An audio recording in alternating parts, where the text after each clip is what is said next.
Hi guys and welcome to It Is What It Is, the Blazin Aces story. The Blazin Aces are a 4-piece rockabilly, rock and roll country band, or whatever you really want them to play, to be honest with you, based here in Essex. And this documentary, this story, whatever you want to call it, will follow their progress and their history from when they started back in 2014 right up to the present day prior to lockdown. I first had this idea of this project at the turn of the year, and I approached Guy, the lead singer and guitarist from the Aces, and he was quite forthcoming, to be honest. I was quite impressed and quite pleased that he was willing to do it.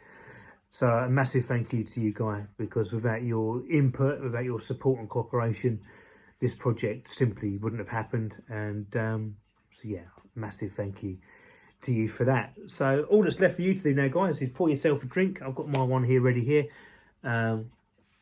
Crank up the volume on whatever you're watching it, whether you project it on the TV or any sort of device. Kick back your recliner chair and let's sit and see the story of the Blazin Aces with some live concert footage too. So we've got rock and roll, because it is what it is. Well,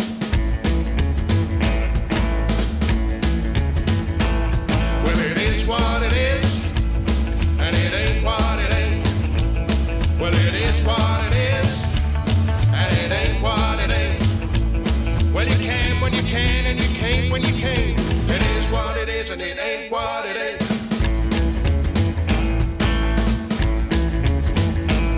Well, come on, baby, to the old dance hall, where the paint's really peeling right off of the wall. The suit boys are holding up the bar when the music stops and the fighting starts. It is what it is, and it ain't what it ain't.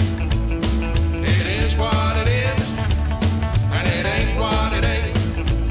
Well, you can when you can, and you can't when you can't.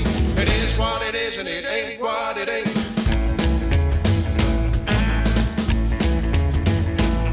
Well, Mama told me, son, stay away, or you just come back in a box one day. I try my best to walk on the right side when the rocking starts. I don't care if I die. It is what it is, and it ain't what it ain't.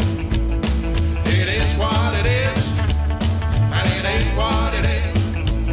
Well, you can when you can, and you can't when you can't. It is what it is, and it ain't what it ain't.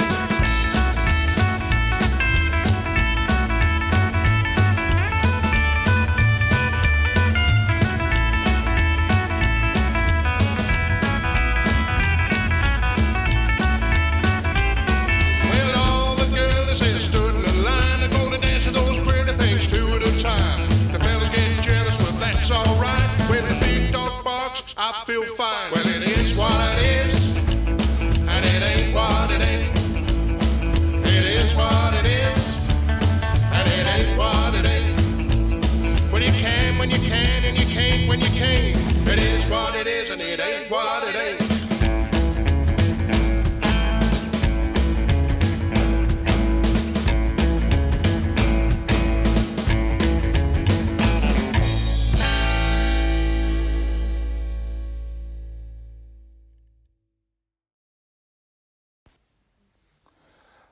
I first got the idea of doing the Blazin Aces because I'd been playing in a jam tribute band for about 9 years, and I'd always liked my rock and roll anyway, and I just wanted to do the complete opposite to what I had been doing. So I just thought, well, I'll give it a go. The name itself originally was Sawdust Caesars, but I ran that past. Funny enough, I went to one of Spike's dues just to see what sort of songs people were playing and what sort of songs people liked, kind of a research thing. And I was chatting to him about it, and then I got to know Lynette via Spike, and we were chatting about it, and she was sort of saying, oh, I'm not particularly keen on that name. And so we were looking on, I think it was Google, and they do like band name generators, and it's as uninspired as that.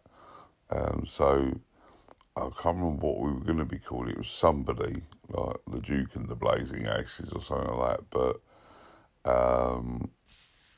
my ego wouldn't allow me to put myself in front of the band, and if you're in a band, for me, it's a band, not a singer in a band. So, yeah, it became the Blazin Aces. It's as simple as that, I'm afraid. So the band members themselves, it started off that I was also playing in a big soul band called Stub 100, and I thought I might as well just use the musicians I had at my disposal at that point. So we had a bass player and the drummer from Stub 100, Walnut and Mick Steed. And then I knew Dave Wallings from a guitar shop that I used to get my guitars in. And we'd always got on pretty well, so I asked him if he wanted to do it. He wasn't really, he's more of a blues player than a rocking player, but he was willing to give it a go, so we tried. And that's how that kind of started out. And we had a girl singer, and for the life of me, I can't remember her name. So she obviously made a huge impression. And then that sort of fell apart a bit because it just didn't work, you know. And then I got Ken from being in Billy Liar with him. So he came in on drums. And then we were using a friend of mine called Dill to play electric bass while we were looking for a double bass player. Dave was still on guitar. And Dave brought Nicola in. He saw her doing karaoke at the Plough, invited her around, and we got on really well, so she joined. And then I went with Spike, funnily enough, to see the Jets at Jardine's, and I was introduced by Spike to Dave Hawkins, and we got on really well. At that point, the 501s were on a bit of a break, so he came down and rehearsed with us, and we got on like a house on fire. So he joined, and we sort of balanced the two bands quite well. And that was the first lineup. And then after about 18 months, I suppose, a year, as you know, as things go, people come and go when they've had enough or they just want to change. And Dave Dave Wallings, guitarist, said, fancy, he didn't really want to be out of it really, so he chucked it in. I'd been chatting to Kev at the Foresters every week. We got on really well. I really liked his vocal, thought we could share the vocals, so he came in on vocal and guitar. I had to learn all the lead guitar from that point on, which was no great fun. And then a little bit further down the line, a couple of years more, 3 years maybe down the line, 2 years down the line, I think, Nicola decided, obviously, because she was only doing about a third of the vocal, I suppose, and I think she wanted to do more. So she decided to make the move, and she left and formed Nick in the Switchblades. And we just decided to stay as a four-piece, and that's the lineup we've got now. We got T.O. in from the Honkabillys after our old Dave Dilly departed. And then, again, he went his own way, and we've been borrowing Steve Minot, who's been great, and he's helped us out with the new album that we're coming out soon. And that's the current lineup, really. The original rehearsals with Mick and Walnut and the unremembered female singer and myself and Dave, they were fairly tame. They were musically sound, but they weren't particularly full of rock and roll. They didn't feel right. They didn't have the right attitude to them. So it's why the lineup had to change, really. But once we got the lineup settled, that was obviously myself, the two Daves, Ken, and Nicola. As soon as Dave came in, it made a huge difference, and we all clicked. It was great, all good friends, and that was great. And then the first live performance as such was at Dave's daughter's wedding, and I think we did 4 or 5 songs. I think the most memorable bit for me was doing me and Dave duetting on Can't Help Falling in Love, which was great. And yeah, we did a kind of very early evening gig. But as far as the very first proper live gig, I've just been sitting there trying to work it out, and I can't actually remember when it was, but I think might have been something like the Prince of Wales. And yeah, I guess nerves. I think I've always been nervous, but just before I play anyway. And it's not. I don't think it's because I've got a lack of faith in anything. I just think it's because it's what fuels you. It's what gets the adrenaline going, and then that's what allows you to play a good gig. So the nerves, I think, are there every gig, but I don't think there's any more or less nerves on the first gig. It was just the usual, because I had been playing in bands for a lot of years before the Aces came along, you know.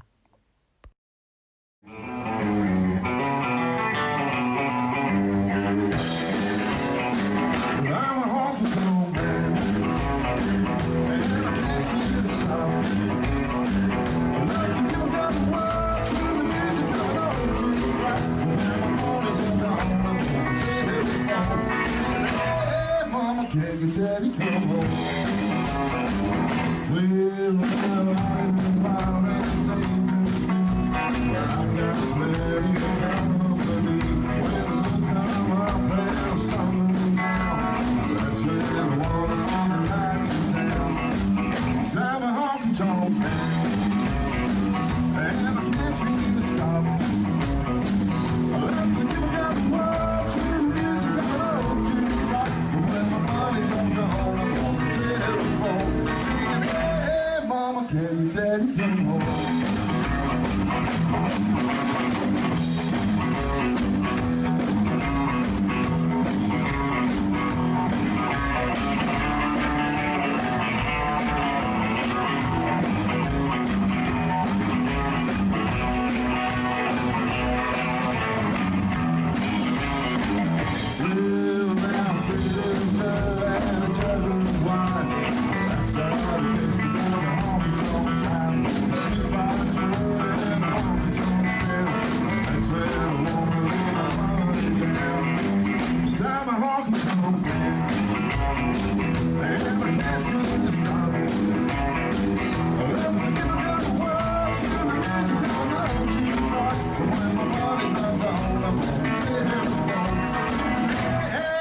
Can your daddy come home? 'Cause I'm a honky-tonk man, and I can't seem to stop. I love to give out the world to the music I know you like. When your body's on the hole, I'm on the telephone singing, hey, mama, can your daddy come home?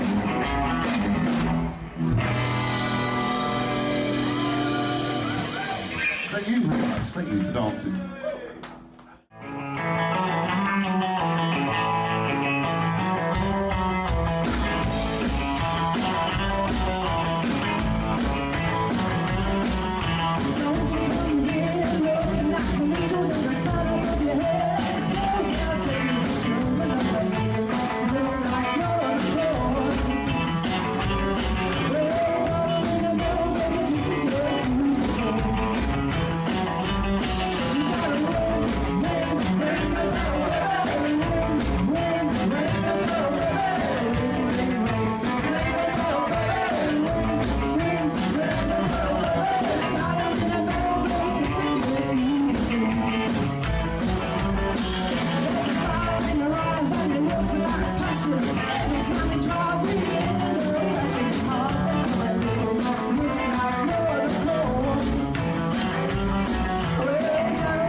personal influences might get some people's backs up because it's not all straight rock and roll or flat out rock and roll. I've got a really diverse taste in music, so, you know, as a bass player, which is what I started out as, bass guitarist, you know, really strange players like Jaco Pastorius, or a fretless player like Pino Palladino, and then there was always Bruce Foxton from the Jam. Weller was a favourite guitarist, Johnny Marr from the Smiths, Pete Townsend from the Who. I've always liked rhythm players much more than I like lead players. Rhythm is much more of a skill than I think people realise. A good rhythm player can make or break a band. But yeah, in terms of rock and roll, it's, you know, it's the usual suspects. I think, you know, again, I'd probably get stoned if I went to a rock and roll gig, because unfortunately Eddie Cochran isn't one of my heroes or one of my influences, but the guy, it's on the Sammy Masters track, Pink Cadillac, guy plays lead on that, I can't remember his name, but him, and then somebody like Grady Martin, and I'd probably, for me personally, put Grady Martin over somebody like Cliff Gallup, and then country players like Albert Lee, and Brad Paisley. They're all big influences. I think that's nice of you to say that we're building up a reputation. I think, I'm not sure, I don't know. We played at Hemsby, we were the first band on the first night, and that was Lynette that swung that for us, so eternally grateful to her for that. And it was a real feather in the cap. But what I think was good about it was that we were the first band on, first night, and people got up and danced, and we were told after that it's usually quite unheard of that people would dance to a band, the first band, at the Hemsby Weekender. But again, I think the problem is if you start to think, oh, we're making it now, we're there now, or, you know, this is it, I think you lose your edge. You know, we'd play at the Prince of Wales, we'd play at the Ambleside, we'd play at Hemsby Weekenders, and I think unless you think that every gig is as important as the other, or you think you've made it, you'll start to think possibly that you're too big for certain gigs, and then it all collapses in on itself. I think you disappear up your own backside and start believing the hype and stop playing as well, and you know, you might as well chuck it in then, really. So I kind of always approach all gigs as if you've got a point to prove, as if you know one, because at the end of the day, when you've packed your stuff away, you know, you're just the same as everybody else, really. I can only say goodbye once, and I'm as free as a bird. Kick your hands off and say it, I Peter. can only say goodbye once. Please don't stand in my way. I can only say goodbye one time, and that time is today. She says that she's leaving, says she's not gonna stay. She's tired of my drinking and my sweet talking ways. And I went to the heavens and I prayed for the rain, but the devil brought whiskey, and I'm out here again. I can only say goodbye once. I don't care what you heard. I can only say goodbye once, and I'm as free as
so damn painful. And that's long, isn't it? And our souls have to burn.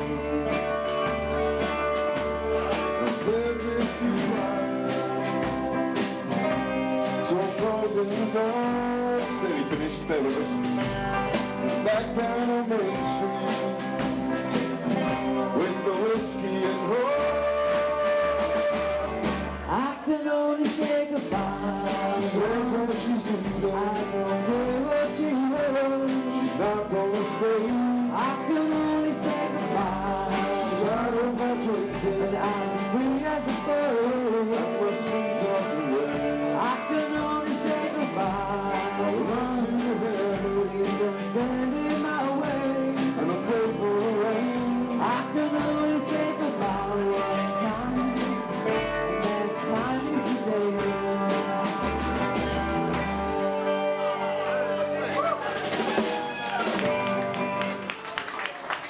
It's our last one tonight. We're going to do a bit of country, seeing as we've got our cowboy shirts on. Yeehaw!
Well done. If they went any quicker, I think his hands were going to fall off. Thank you to the Blazin Aces and to the young lady over back there. CJ's going to sing a couple more songs and then it's the end of the night. The Blazin Aces have got CDs for sale, T-shirts for sale. If anyone hasn't got a CD, it is a blinded CD, I should know.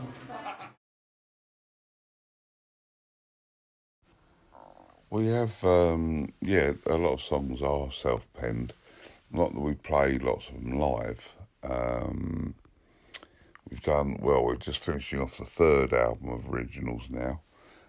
But I think mainly the reason I write original material is because I can't see personally, and it's not, you know, it's not for everybody. People like going and record their own versions of, you know, rock and roll songs or rockabilly songs, but I'd just rather listen to the original, to be honest, and I wouldn't inflict my voice singing other people's songs on anyone else either. So that's why I write the original stuff, and I've always written songs since I was about 17 anyway. Am I a perfectionist when writing songs? Not, I don't know. I think you'd have to ask somebody else. I would say no. They tend to come very quickly when I'm writing. The inspiration comes quickly and they don't usually take long to write. And that leaves the door open to all sorts of insults, doesn't it? But they don't take long to write. But I do care about them and I care about the playing on them. But I think if you're a perfectionist about it, you'd never come out of the studio again. You'd be in there forever. So there has to be a point where you go, that'll do. And leave it alone and walk away. And hopefully people will like it, warts and all. And my lovely daughter here called Georgia, she's stepping in as well. So give a good round of applause for the Blazin Aces. Thank you. Let's have a stroll.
There we go. There we go.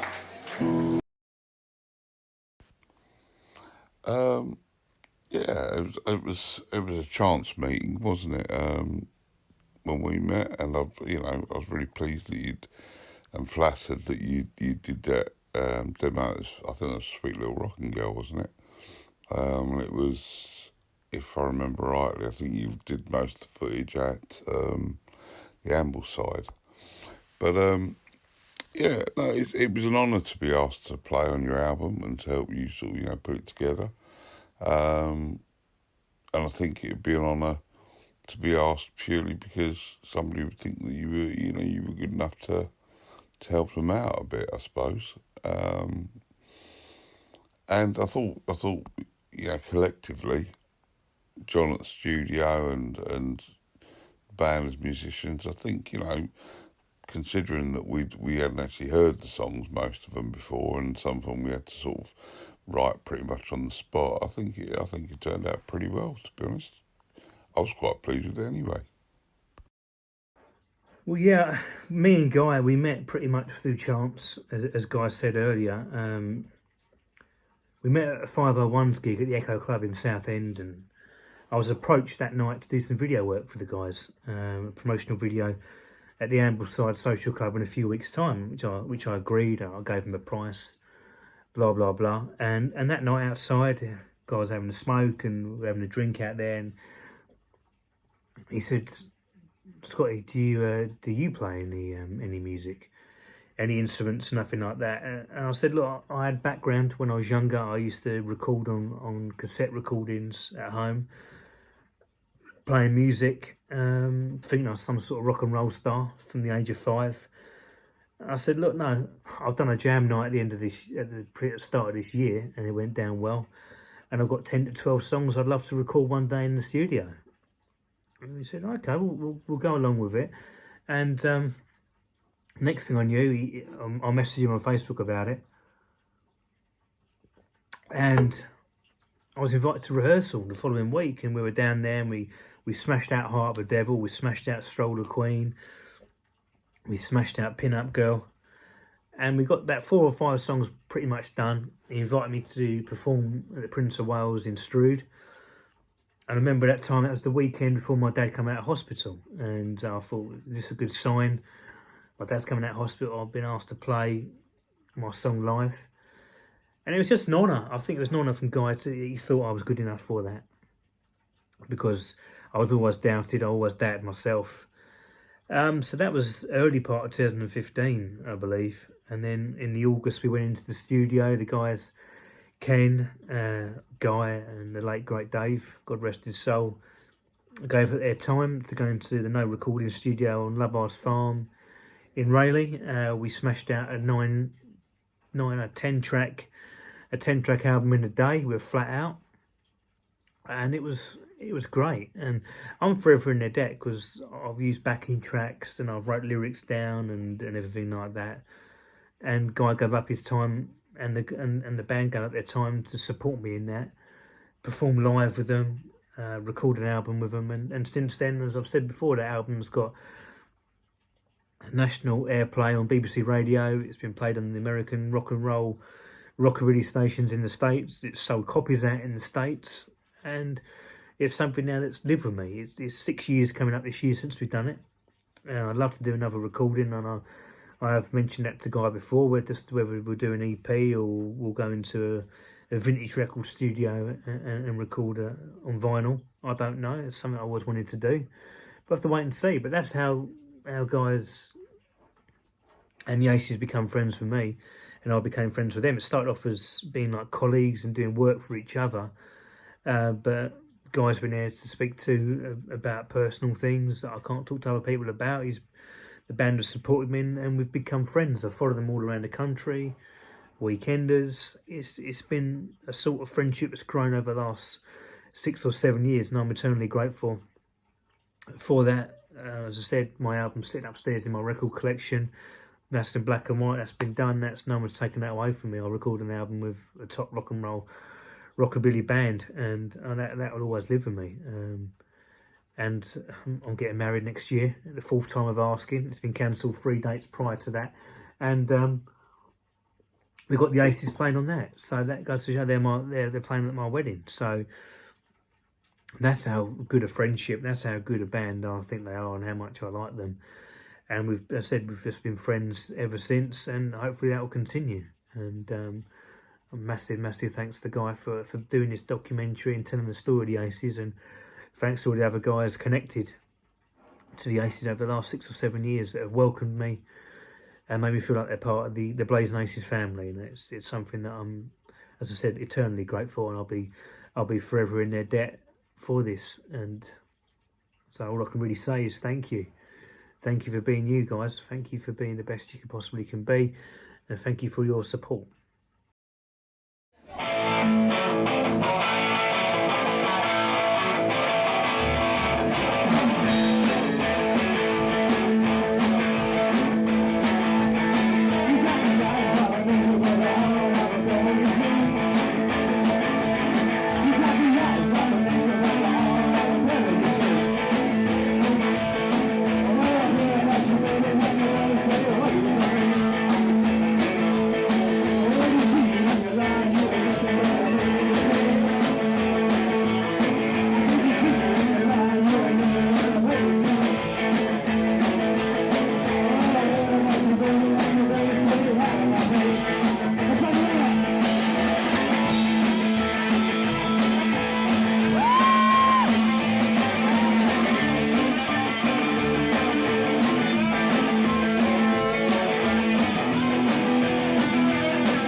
Just stand in one place, kind of wriggle it around just a little bit.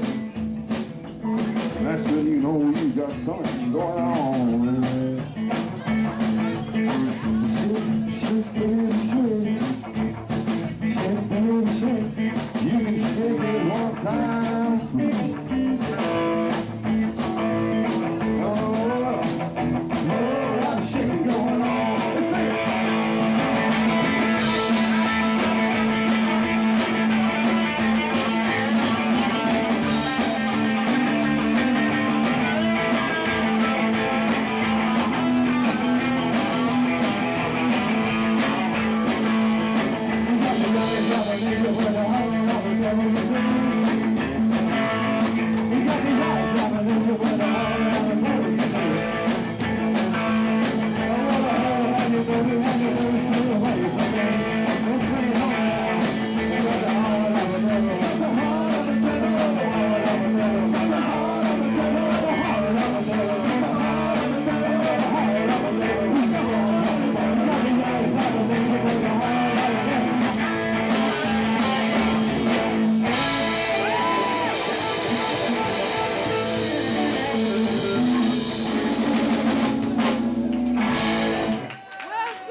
If you behave yourselves, I won't let him back in the second half.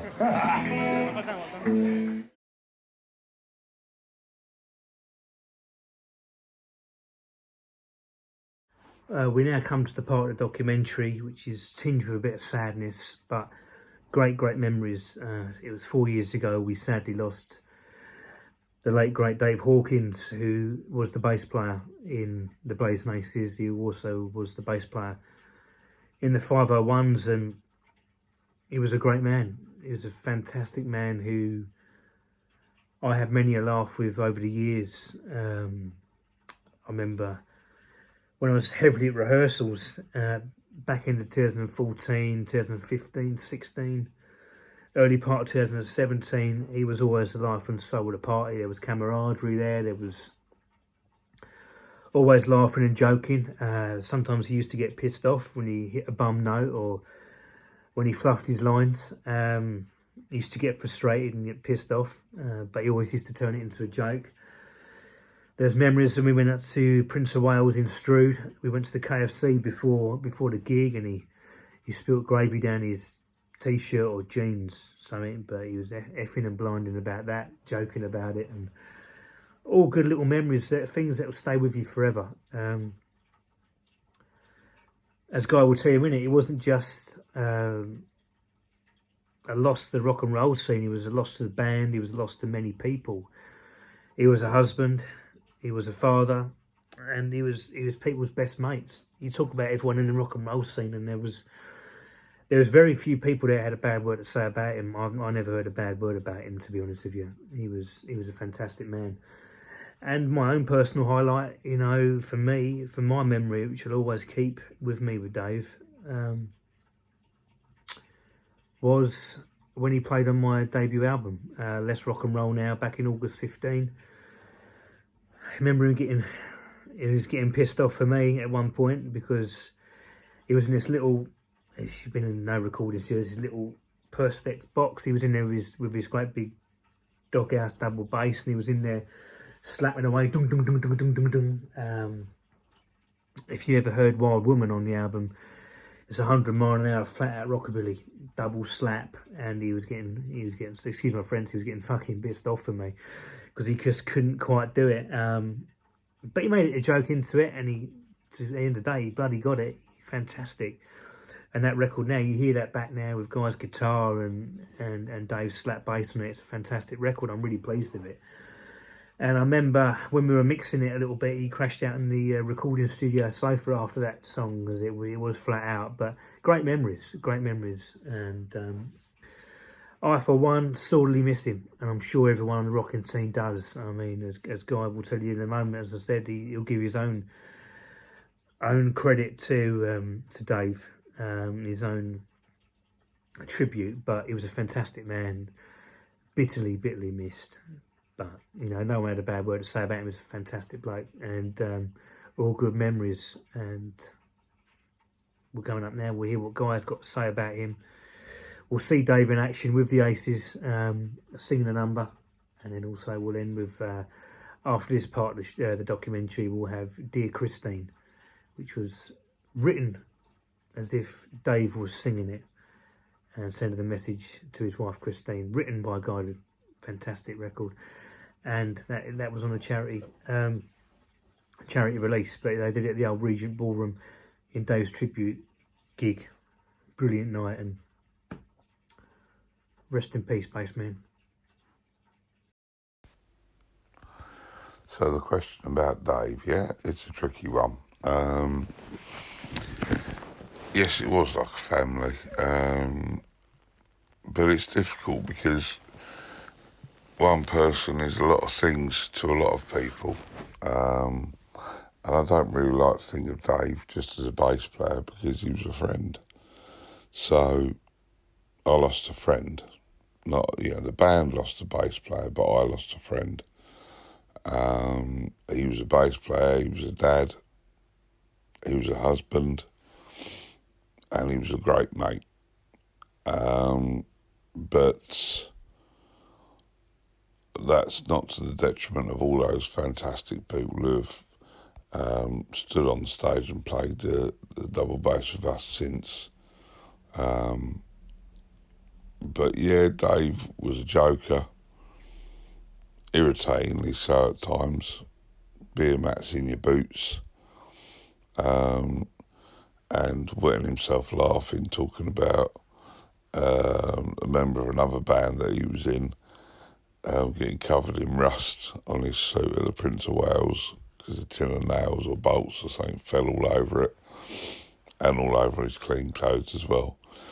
But yeah, the tattoo on my arm of a double bass with a D and an H next to it should tell you all you need to know, really. Hello, my name is Ken, aka Minty. I'm the drummer and backing vocalist for the Blazin Aces. I've been with the Aces now since 2014. I do recall the very first gig we did with them, and it was at the late great Dave Hawkins' daughter's wedding. I have very fond memories of Dave, actually. He was a very larger-than-life character, teddy boy chap, and always making practical jokes, getting into trouble. I do remember one incident that, or a few incidents when we were playing live, he would like to change the words to a certain song which was called Johnny Two-Face. He would turn it into Johnny Toothpaste, and that would come out over the PA. It always made me chuckle. But we have had other members with the Aces. They've moved on, they're doing other things, and our journey continues, and long may it last. We do have some gigs lined up for this year. Really looking forward to getting out there playing again. It's what we all love doing, it's what people want, and I can't wait to get out there and see you all and have a great time in the rock and roll scene. Thank you very much. See ya. Hi guys, Nikki here. Excuse the cold, you can tell Elvy's back at school, but I thought I couldn't not do a video. I mean, it's a great time. I mean, for those of you who might remember, I was with the Aces about 6, 7, maybe even 8 years ago, I think, when they first started out. And I left to do my own thing, but I had some great times with those lads, like Guy especially, and especially our little Ted, Mr. Dave Hawkins there. He's up there next to my Ralph. He's always been up there, and yeah, great man. Used to look forward to the crack with him. He's always such a laugh, always up to mischief and making us giggle. Yeah, sad that he had to go so soon, but what a way to go. Doing something he loved, and we were just so lucky to have him in our lives, and we all miss him dearly, and looking forward to getting back out there soon. I'm sure a lot of the musicians are, but yeah, and we'll hopefully be doing something for our Ralph soon, once we can. But yeah, all the best to my guys there at the Aces. Lots of love to you all. And I hope you're all doing well, and I look forward to seeing you in the future. I think you've got a gig at Jardine's, I think, end of May, which will be nice. Get back to some sort of normality, and hopefully see you all there.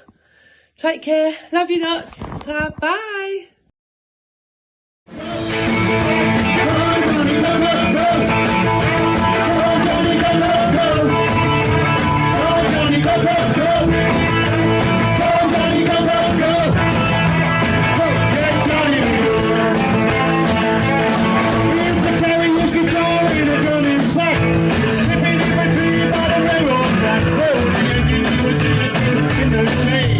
Running to the river, let the cloud in there.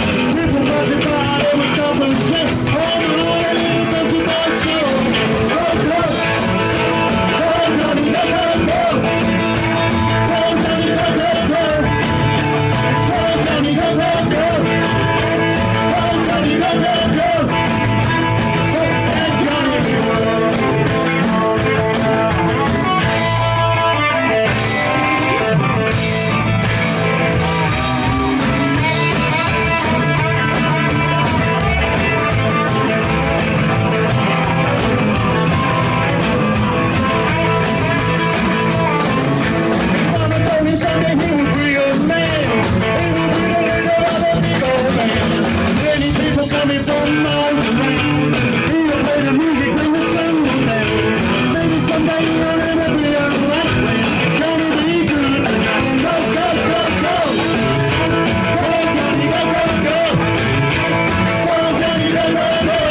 hands there for you.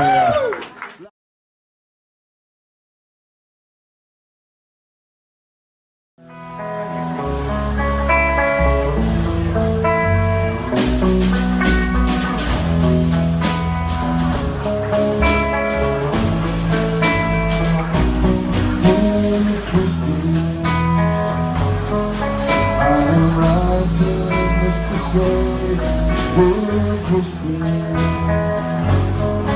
sorry that I went away. Are you keeping warm at night? Is your smile still just as bright? Oh, I think we got it right. Dear Christine,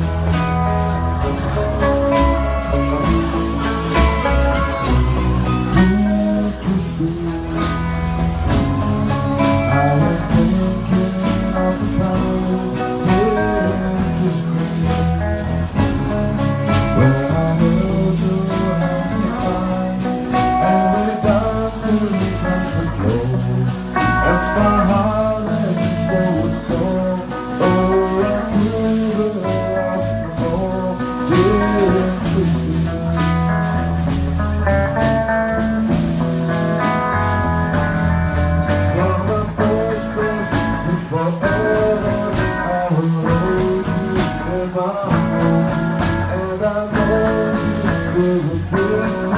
but my darling, just be calm, 'cause I'm where I have to be now, though it feels like miles away.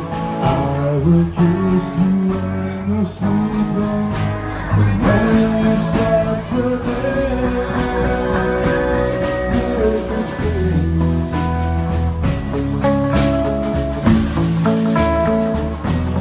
Dear Christine,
thank you very much.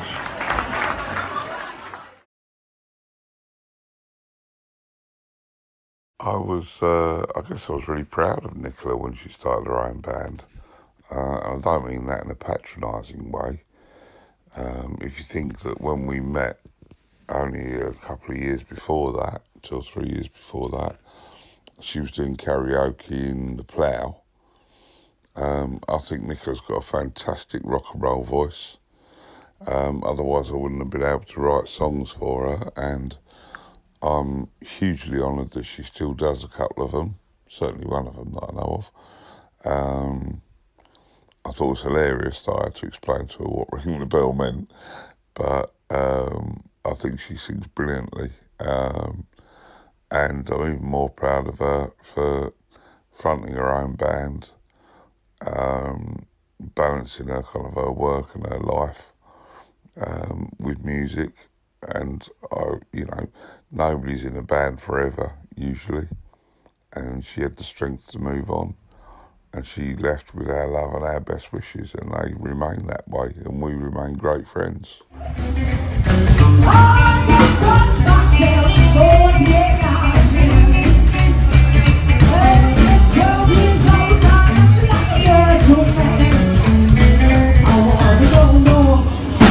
East, south, west, and which way? Long down moving, long down moving, long down moving. I don't care.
Yeah, I'd seen Kev at the Foresters, and we'd talked quite a lot. I'd seen him in Gone Rocking, loved his voice. Again, he's one of those blokes who's got a natural talent for singing. I think he's got a great voice. And he holds that rhythm down, bless him. And yeah, I guess he has had to learn some more chords, I suppose. Whether he remembers them is another thing, but he certainly had to learn them. I think his influence on the band, I think it's the same as all of our influences on the band. We all know our rock and roll. Dave had his songs that he liked. He was much more standard rock and roll. Kev is he likes a bit of British, but then he also likes very obscure stuff. And, you know, I like the kind of country-based stuff. But we all bring something to it. Every musician that's been there, including T.O., you know, obviously Little Ted, Ken, Kev, me, Dave Wallins, you know, we all bring our own thing to it, and I think that's why it works, is because nobody's opinion is more important than anybody else's.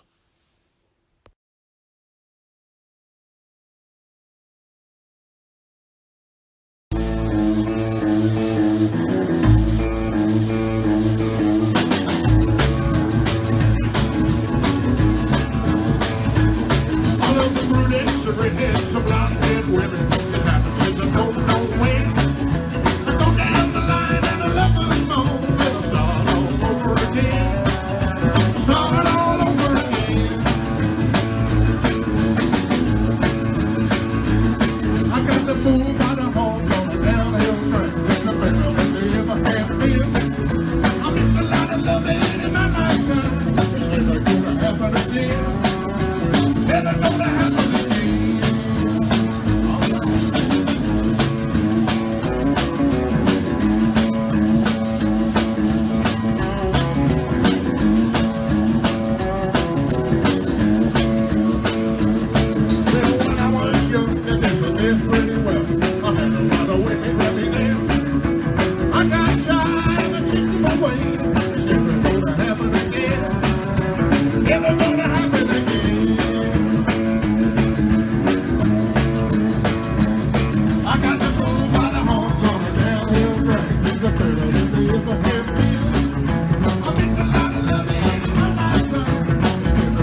time.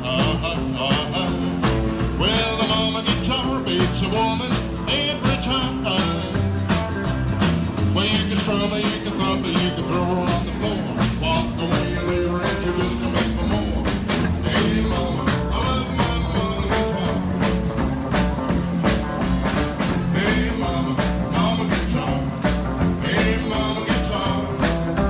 Sweet mama, mama guitar. I love my mama guitar.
I'm going to do one more, have a little break. Yeah, T.O. leaving the band, obviously. Of course, it was, a sad day, but like I said about Nicola, about Dave Wallings, it's very rare that people stay in bands forever, and people have got their own journeys to go on, so T.O. had to follow his journey, and it took him on a different path to the Blazin Aces, and again, while he was there, we loved him dearly, we still love him dearly. Still in touch, still great mates. He certainly had a distinct sound, and I remember the first time we ever talked properly was at a Hemsbury weekender, and he actually described his style himself as agricultural, which I still think is probably accurate. But it's everybody's got their own style. Dave Hawkins was, strong and steady. T.O. was that kind of big, heavy sound, agricultural, driving it along. Steve Miner, who's been an absolute gem and sort of stepped in and helped us out a lot and helped us with the recording of the new album, has put a real swing in it, real lovely feel. And you can't discount Danny Huckridge from the Outcast and from just being Danny Huckridge, who is a phenomenal musician, probably the fastest right hand I've ever seen in my life. You can't even see it because it's too fast. But yeah, everybody, T.O. included, brings something to a band, and we do miss him, but life moves on. There are certain doors you have to open and go through. And again, we wish him well and send him our love.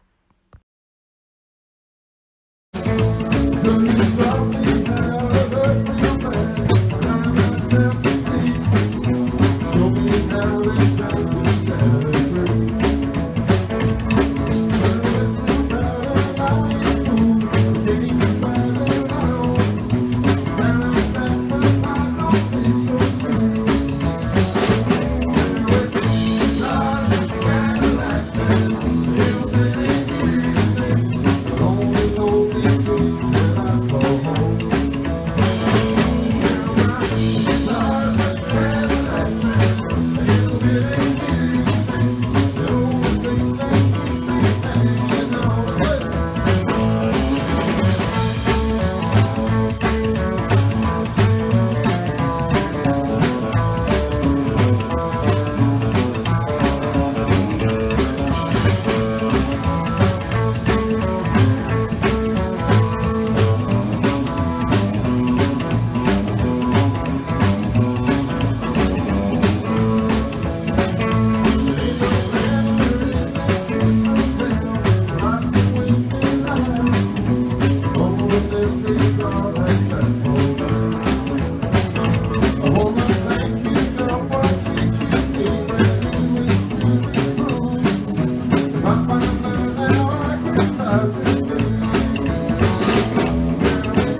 the drivers in your shop is Japan.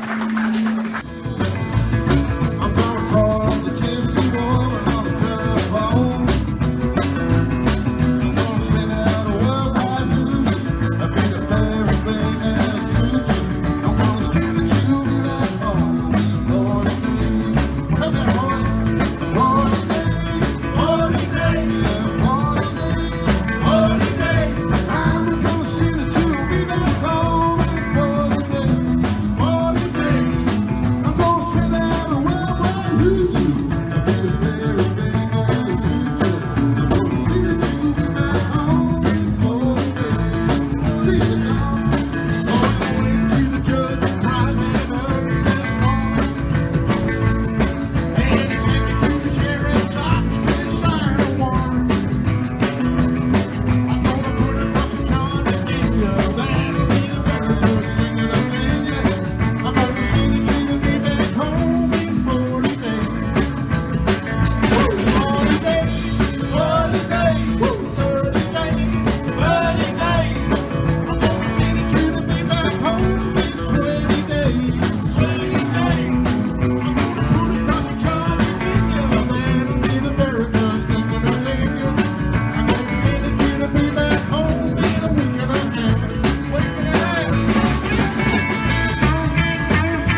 Tonight, one more stroller. We've got 2 songs, one more stroller.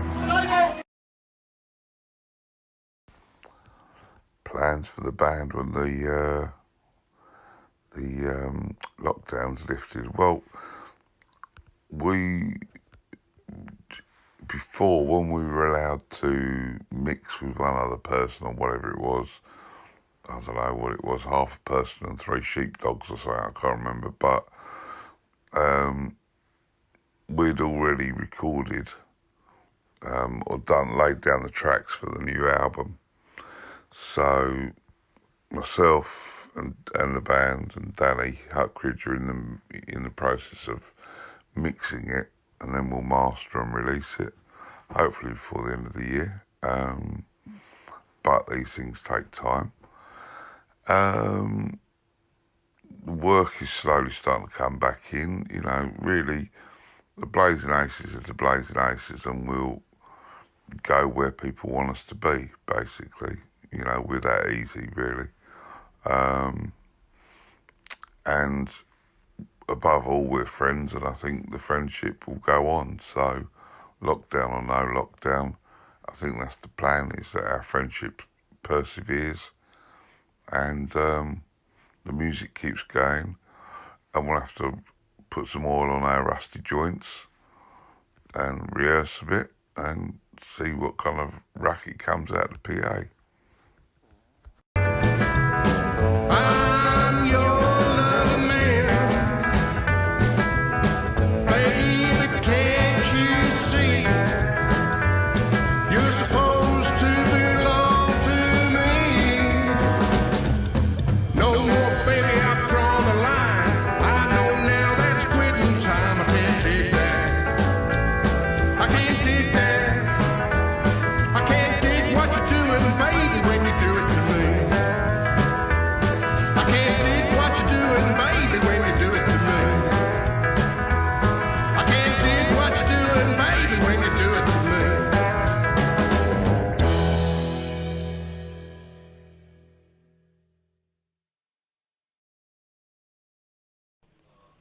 Hello, Blazin Aces. What an absolutely fantastic band. They are brilliant guys. When we've been in the studio together, we've had a right old laugh. Even sometimes can't do the music because we're laughing too much. They'll do anything for anyone. Any charity dues they do, absolutely brilliant at what they do. As I can say, they've got a CD coming out, and they've got CDs that they've got for sale. But lads, absolutely fantastic. You're going to do even better once we get back out into the wide world. You're going to be absolutely fantastic again. All I can say is, it is what it is, and it ain't what it ain't.